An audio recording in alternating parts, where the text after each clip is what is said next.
A ver, bueno, como primer ejercicio tenemos este circuito en donde nos piden hallar el voltaje en estos dos puntos.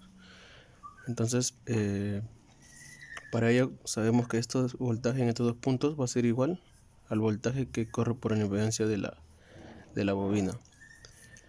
Para ello tenemos el voltaje, y para hallar lo que es la impedancia equivalente, como están en series, vendría a ser la suma de los tres.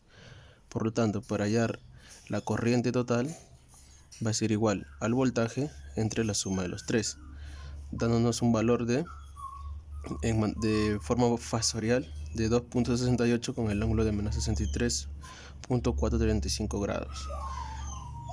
Ahora, como tenemos la corriente total, para hallar el voltaje, como dije, lo vamos a hallar con la impedancia que pasa por la bobina.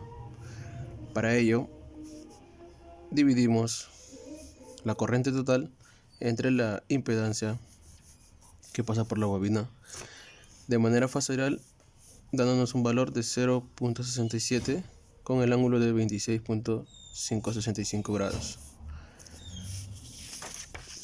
Para el problema número 2 tenemos este circuito en donde sabemos que estos dos están en serie, pero la suma de ellos están en paralelo. Para ello tenemos la suma de estos dos, este valor, y la suma de estos dos, este valor. Haciendo un paralelo entre ellos, tenemos que 1 entre la resistencia equivalente viene a ser la suma de 1 entre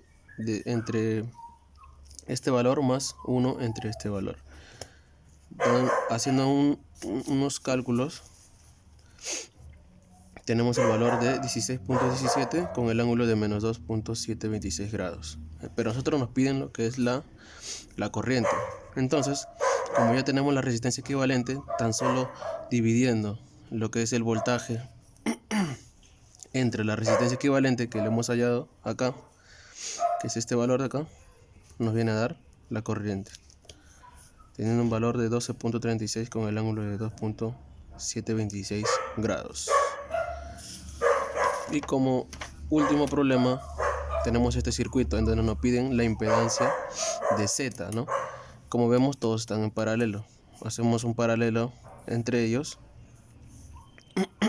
para tener lo que es la resistencia equivalente, pero nos dan a nosotros lo que es el voltaje y nos dan lo que es la corriente total, ¿no? Entonces sabemos nosotros que el voltaje entre la resistencia total va a ser igual a la impedancia equivalente.